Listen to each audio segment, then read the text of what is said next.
Hey, it's Dave, and I'm back with my good friend Danielle. I hear so often from people about being super busy with their work and life, and we're sitting here in your business. Here we are. Yeah, you are busy. Busy. Okay, can you tell a little bit about like what you do and kind of help everybody wrap their arms around that busyness? Sure. Briefly. Yeah.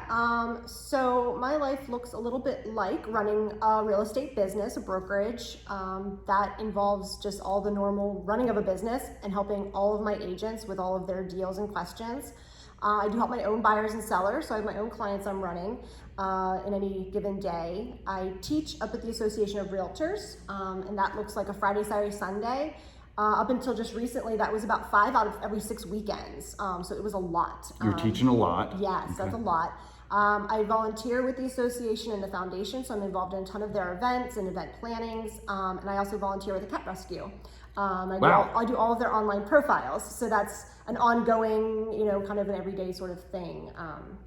Well, and just for a little bit more information, what's the name of your business and where are we at? I'm the broker owner of Dream Home Realty, or co-owner of Dream Home Realty. We are in Lemoyne and we have a satellite office in Newport. So you have 2 offices. And by the way, since we've been working together 30 weeks, you opened up a new office. Yes, we opened up the new location. So again, just kind of getting to the point that you're busy. I'm busy. Okay, so you were busy. You came to me. You had some fitness goals. Your busyness did not stop so you could focus on your health and fitness goals. You didn't come to me, if I may, you didn't come to me as like a health and fitness junkie that's already been doing this. You kind of weren't really working out or anything. Okay, so my question is, how did you manage adding all of that onto this and still keep your sanity, and was it challenging, etc.? Yeah. Being too busy and not having time was always my excuse to myself up until then. And it was an excuse to myself, I'll be honest. And once I realized that it didn't have merit, because I still have time, all those things I listed, I still watch TV at night, all my programs, I get them all in.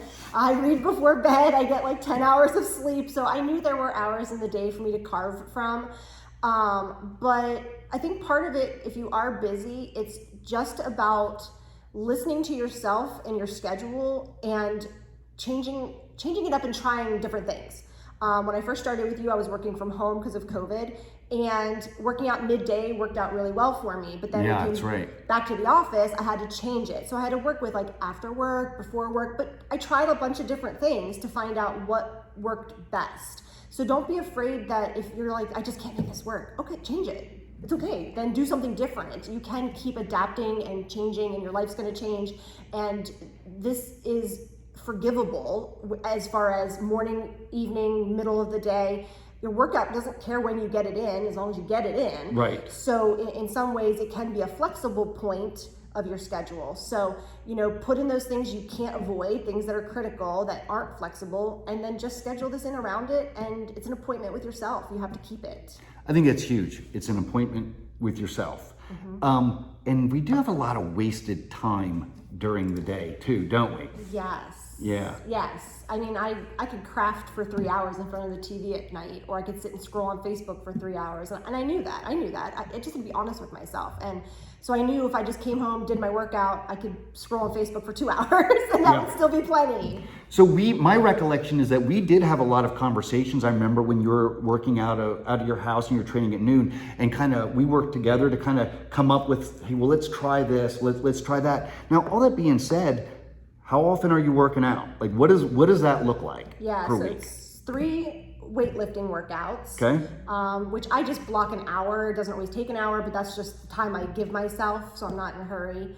I'm doing 2 30-minute walks, which those are nice. I mean, that's in the morning. I get my TikTok time in on those, which Dave hates, but that'll keep you on the treadmill.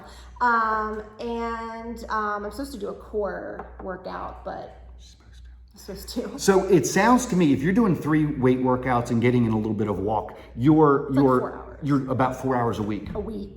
Yeah, Yeah. y'all have that. It's not a lot of, it's not a ton of time. It's not. Okay, so we were talking about your business.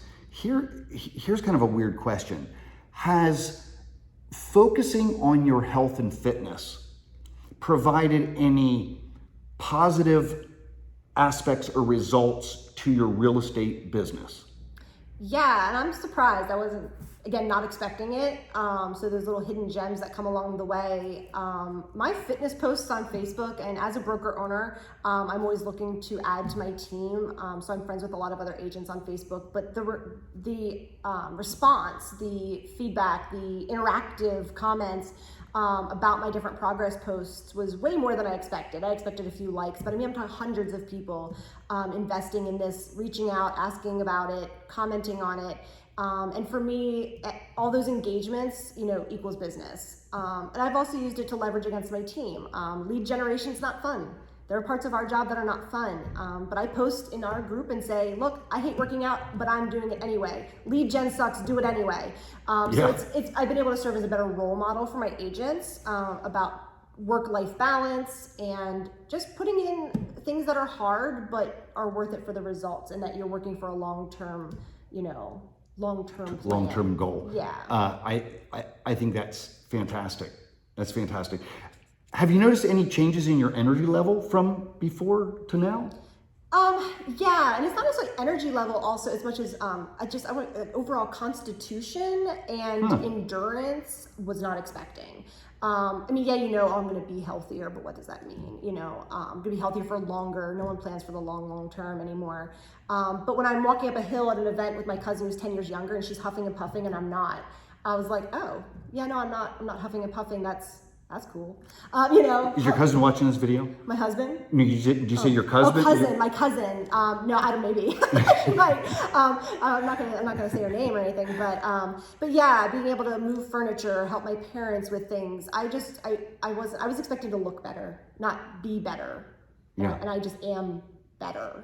Awesome. I am so happy for you. I'm so proud of you and how you took a busy lifestyle, added something to it, and it wasn't subtractive in your life. It was additive in your life. Yeah, good things come from good things.